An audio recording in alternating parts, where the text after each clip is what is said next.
મિત્રો તમારા ઘેર પણ કંકા ઝઘડા થતા હોય ને તમે ત્રાસી ગયા હોય ને તમારા દેવું થઈ ગયું ને તમે ગમે એટલું કમાઈ લાવતા હોય ઘરમાં પણ તમારા ઘેર પૈસો ટકતો જ ના હોય, ઉડતું દેવું વધ થતું હોય, લોકો પણ તમને પૈસો સારું હેરાન કરી દેતા હોય, મૂડી લાવો કે વ્યાજ લાવો એમ કહીને તમે પણ કંટાળી જાવ ને હોમાવારે કંટાળી જાવ ને તમે ગમે એટલા પૈસા તમે તમારા ઘરમાં કમાઈને લાવો ને તો પણ ટકતા જ ના હોય પૈસા. હું એક ઉપાય તમને બતાવું, એ ઉપાય તમે રવિવારના દિવસે કરી લેશો ને તો તમારા ઘરમાં એટલા પૈસા આવશે ને ઢગલે તમારા ઘરમાં પૈસા આવશે ને તમારું જે દેવું હશે ને એ એક જ અઠવાડિયાની અંદર બધું તમારું દેવું ધોવાઈ જશે. ને આ ઉપાય તમે કરશો ને તો તમારા ઘરમાં લડાઈ ઝઘડા હતા ને એ બંધ થઈ જશે, સુખ શાંતિ થઈ જશે અને તમારા ઘરમાં પૈસા આવતા ને એ પણ તમારા બચશે, ઢગલા વરસે તમે લોકોને ઉડતા વ્યાજવા આપશો એટલે તમારા જોડે મૂડી બની જશે. આ ટૂચકો તમે કરશો ને તો એટલા માટે આપણે અઘેડો લાવવાનો છે ને તમારા ગામની અંદર કે ખેતરે કે ગમે તે જગ્યાએ તમે જશો ને એટલે અઘેડાનો છોડ મળી જશે ને અઘેડો કેવો હોય એ હું સ્ક્રીન પર ફોટો મૂકી દઉં છું એટલે તમે જોઈ લેજો ને.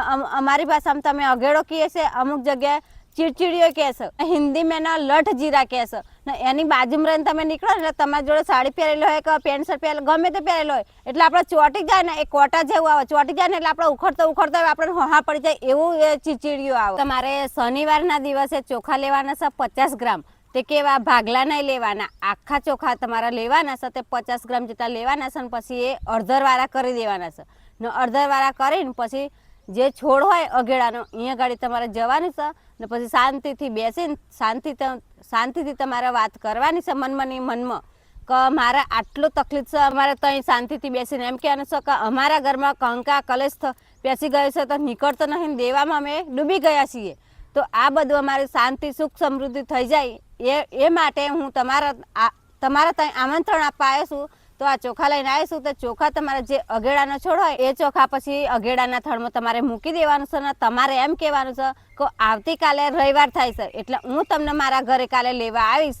એટલે પછી તમારે એમ કરીને ચાલો મળવાનું તમારા ઘરે ને પછી રવિવાર થાય એટલે તમારે લેવા જવાનું છે. રવિવારના દિવસે અઘેડા કને તમે જાઓ ને ગમે તે હથિયાર લઈને ને ઊંડેથી તમારે ગોળવાનું છે, મૂર એનું ટૂંપાઈ ના જાય એ રીતના તમારે ગોળવાનું છે ને ગોળીને પછી તમારા ઘરે લઈ જવાનું છે અને પછી ચોખ્ખા પાણી આપણે એના મૂરા ધોઈ કાઢવાના છે.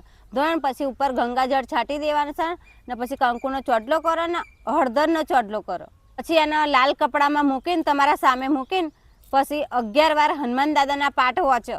આ અઘેડાને પછી તમારા ઘર લાલ કપડું હોય, પીળું હોય કે સફેદ હોય એની અંદર બધીને તમારા ઘરનો મુખ્ય દરવાજો હોય ને એ લટકાવી દેવાનો.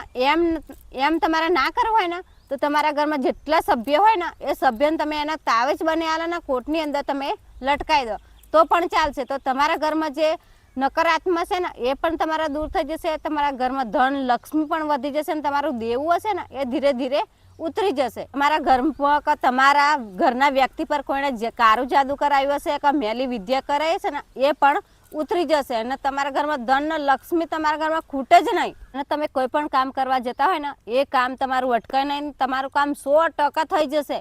ને અમુક લોકો તો અઘેડાનું મૂરને શું કરે છે તિજોરીની અંદર લોકરમાં પણ મૂકી રાખે છે. જે જગ્યાએ પૈસા મૂકશે ને એ જગ્યાએ મૂકી રાખશે તો તમારા ઘરમાં પણ પૈસા નહીં ખૂટે કે ધન લક્ષ્મીની ખૂટે ને કંકા કલહ હશે ને એ પણ તમારા ઘરમાં મટી જશે. તો આ વિડીયો ગમે હોય તો લાઈક કરજો ને શેર કરજો.